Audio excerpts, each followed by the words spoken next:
দেখতে পাচ্ছেন এটা হচ্ছে পাতা সিল্ক, সিল্কের উপর আইটেম দেখতে পাচ্ছেন, পাতা সিল্ক। এত সুন্দর শাড়ি আপনারা দেখতে পাচ্ছেন, এটা পুরো কাজ, এটাই পুরো কাজ, অল ওভার কাজ আপনি দেখতে পাচ্ছেন। এটা হচ্ছে পাতা সিল্ক, টোটালটা অল ওভার কাজ, পাতা সিল্ক, খুব সুন্দর এই শাড়িটা আপনি দেখতে পাচ্ছেন, সুন্দর শাড়ি। এটা দেখতে পাচ্ছেন পাতা সিল্ক, টোটালটাই পাতা সিল্ক, এটা পাতা সিল্ক এবং তার সঙ্গে সঙ্গে ওই বিপি আছে, বিপিটার সঙ্গে আছে, আচ্ছা সুন্দর। আজকে কিন্তু আমরা কোনো শান্তিপুরে না, আজকে চলে এসেছি আমরা তাজ শাড়ি সেন্টার, যেটা রয়েছে ফুলিয়াতে। খুবই কম রেঞ্জের মধ্যে দেবো।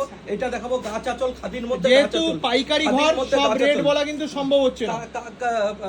খাদির মধ্যে গাছ আঁচল, এটা দেখতে পাচ্ছেন, খাদির মধ্যে গাছ আঁচল, ঠিক আছে, খাদির মধ্যে নতুনত্ব। এটা এগুলো পুজো কালেকশন, এবং এর সঙ্গে সঙ্গে আপনারা দেখবেন খুব সুন্দর আইটেম অর্গানজা। এটা অর্গানজার ফুল অল ওভার কাজ, অর্গানজাটা দেখতে পাচ্ছেন, এটা অর্গানজা ফুল। আমাদের এখানে সব রকম আইটেম পাবেন, সব রকম, যেহেতু দাদাদের পাইকারি ঘর।